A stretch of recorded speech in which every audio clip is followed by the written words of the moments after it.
Months ago, the Jewish world lost a Gadol Hador, a true giant of our generation, when Rabbi Harold Kushner, the renowned congregational rabbi and author of 14 books, including When Bad Things Happen to Good People, died at the age of 88.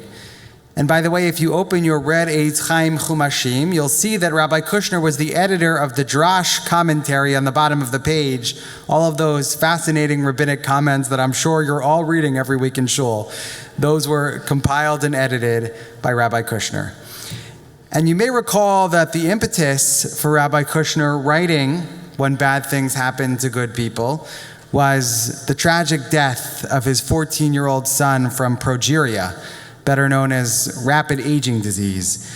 And in many ways, Rabbi Kushner's entire life and career and every book he ever wrote was about coming to terms with how God could have possibly allowed his 14-year-old son to die. But this morning, I don't want to speak about when bad things happen to good people. I want to speak about the last book that Rabbi Kushner ever wrote, a book called 9 Essential Things I've Learned About Life. And in that book, Rabbi Kushner teaches lessons about the most significant things that he learned during his 3 decades as a congregational rabbi. And the most important lesson in the book he saved for last. The final chapter in Harold Kushner's final book is called Give God the Benefit of the Doubt.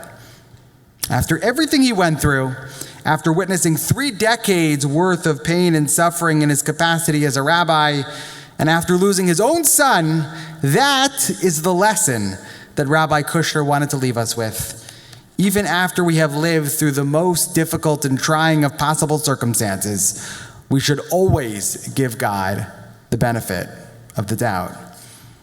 Till his dying day, Rabbi Kushner believed that the arc of the moral universe bends towards justice, and it bends towards honesty and forgiveness and generosity. As he wrote in the final chapter of his final book, our son died of an ailment so rare that at any point in time there may be fewer than 200 people in the world affected by it. Yet, there are doctors and medical researchers at this very moment dedicating themselves to finding treatment and a cure. They refuse to say it affects so few children, why can't we just learn to live with it? Instead, they say those 200 or so beautiful souls deserve a chance to live and to flourish.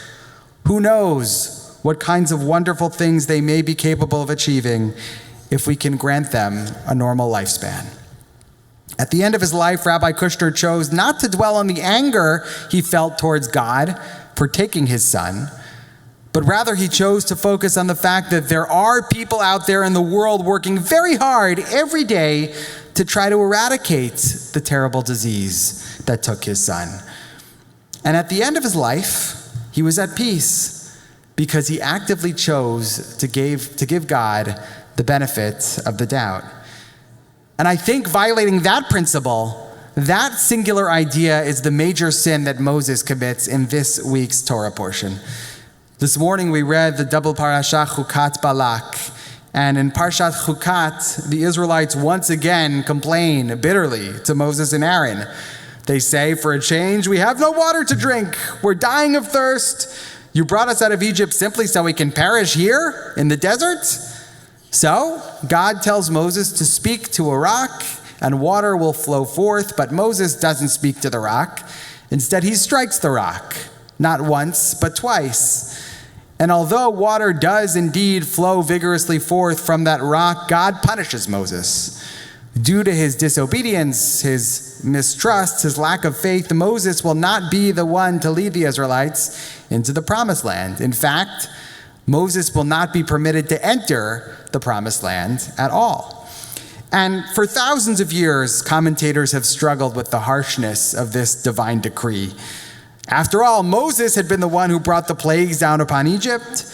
He split the sea. He brought the Torah down from Mount Sinai. He led the people through 40 years of wandering in the wilderness. How is it fair or just that he was punished so intensely for making that one single mistake? Well, the rabbis of the Talmud teach that it wasn't actually a single mistake. In fact, Moses' sin here in the book of Numbers is an extension of a sin that he committed much earlier in the book of Exodus, all the way back in Exodus chapter 5, when Moses tells Pharaoh to let the Israelites go, and Pharaoh not only refuses, but he actually makes things worse for our ancestors. Moses says to God, "Lama zeh shelachtani?" Why did you send me here, God? Ever since I came to Pharaoh to speak on your behalf, he has only made things worse for my people. And yet, still, you have not delivered the Israelites from bondage. And in response to that critique, God says to Moses, "Ata tireh asher eseh leFaro." Soon enough, Moses, you will see what I am going to do to Pharaoh. But the rabbis of the Talmud tell us that that's really only half of what God said. According to our sages, what God actually said was, "Moses, you shall see what I'm going to do to Pharaoh, but what you won't see is the promised land. Abraham didn't lack faith in me. Isaac did not lack faith in me. Jacob did not lack faith in me. But you, Moses, you question me. You lack faith in me. And because of that, you are not the right person to lead the Israelites into the promised land." So when Moses struck the rock instead of speaking to it, he was merely confirming a decision that God had made about his fate 40 years earlier. Moses was never the right person to lead the people into the land of Israel. Despite the fact that he was our greatest prophet, our redeemer, our lawgiver, the only human being to ever speak with God panim el panim, face to face, Moses never truly understood what it meant to give God the benefit of the doubt. But Joshua did. And that's why he was the right person to lead our ancestors into the land of Israel. Rabbi Kushner closes his final book with a letter which captures the essence of his deep-seated belief that we should always give both God and the world the benefit of the doubt. His letter is titled, "A Love Letter to a World That May or May Not Deserve It." And I want to share that letter with you now. Dear world, we've been through a lot together over these past 8 decades, you and I.